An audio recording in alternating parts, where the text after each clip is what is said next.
Guys, day 6. She's had the weekend off.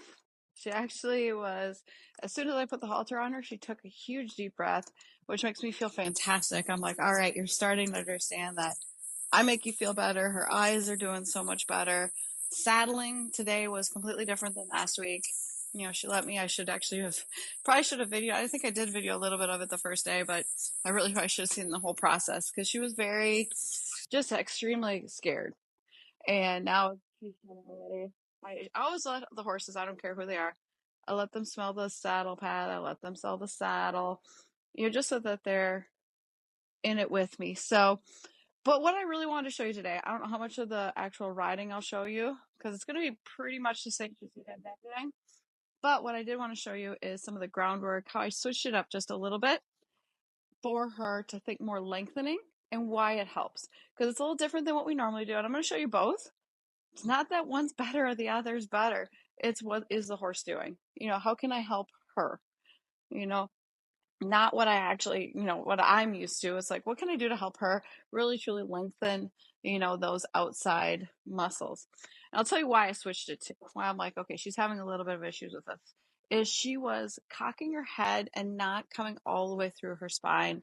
It was almost like I had a couple different breaks in the neck. So I'll kind of show you, and I don't know how well you'll be able to see it from that viewpoint, but I'll show you what I normally would do. And she's doing it a lot better, but because she's not leaning on me anymore. She's not leaning on that shoulder. We'll see what she does today. I haven't even tried her yet, but she was cocking that head and almost sticking that chin out. So the first thing I did is I then lifted up the neck, which if you've been to our clinics, you've seen me do that. But it really wasn't helping her. It just didn't seem like, and I wasn't getting that lengthening from the outside as I've talked. Well, I switched it. I put myself on the outside.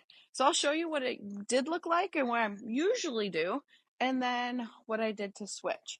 So I'm on the inside. She's going to tip her nose to the left toward me, and I'm going to have her do a large circle. There's a couple different ways we do this. Is sometimes I walk backwards, sometimes I walk beside them. And actually, she's improving already since I started doing it the other way.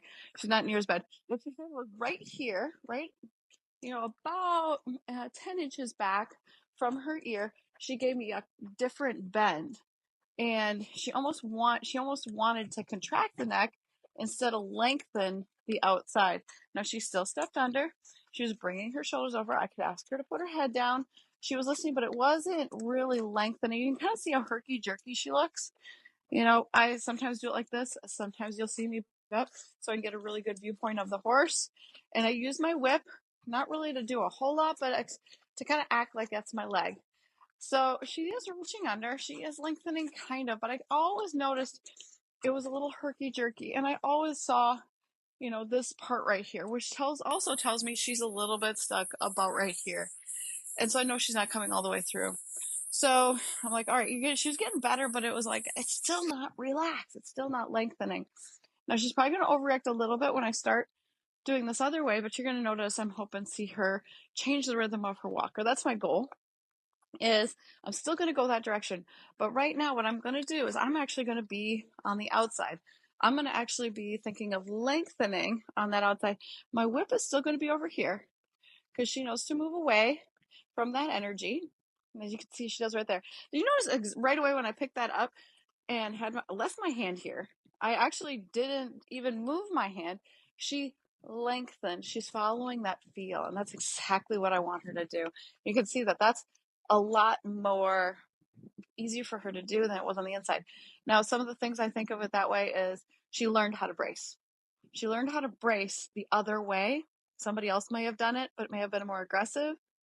In her mind, maybe in real life, they might have been more aggressive, or they were contracting her. So she learned how to, lean into that side and shut this up. When I'm over here, nobody's ever done this.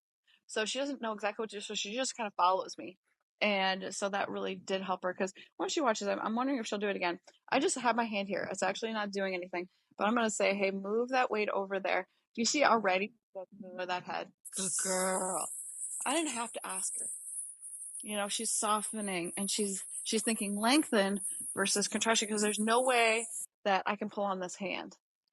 I don't even have it. You'll see us as we advance movements as I'll have a hold of that. But right now, I'm keeping it as simple as I can. So what I'm going to do is I'm actually going to do a circle to the left, just like I did the other side, but I'm going to be on this outside. And I'm going to use the whip kind of at that shoulder. See, now I want you to, you can really see her change the way she walks. 2, I'm helping the shoulder guide forward and over.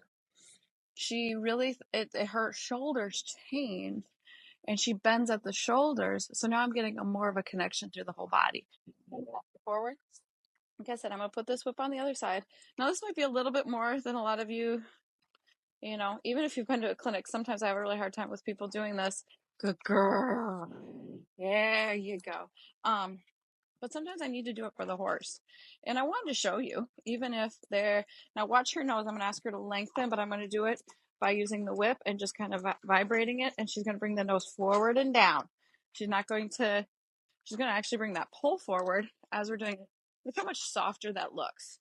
Now here's the other part of it, which she's just starting to do, is I can go forward, switch my hands, and now switch my legs. And now I can actually, change the bend. And see, this is still kind of spooky for her.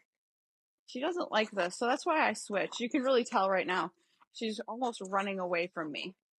So, but watch, I'm going to go on the outside. I'm going to switch my position. I'm going to go back to that inside. And I'm going to still do the same thing, but I'm going to support her on the outside. And I want you to watch her demeanor change. The whip is still there. It's not the whip that was causing it. It was the position and her thinking that she's going to get hurt or thinking of something different. I mean, completely different. So I really wanted to show you that because I was thinking, and I tried it first without videoing it, because sometimes it doesn't work and sometimes it takes a while, but really she kind of went right into it. And it really helped. She's a little bit jumpy today. So I'm going to spend a little bit more time on the ground, and then I'm going to hop on. Like I said, I may not video as much of that just because it's going to be, I like hearing that. She probably did that right in the mic, didn't you? I love hearing that. She just took a nice deep breath. And so today is a reaffirmation of that we're doing the same thing. All right. Well, I hope to see you tomorrow. We'll video again. Again, I'm going to try to keep up every day. You're not going to see the whole ride, but you are going to see part of it. So you can keep watching her progress. Talk to you later.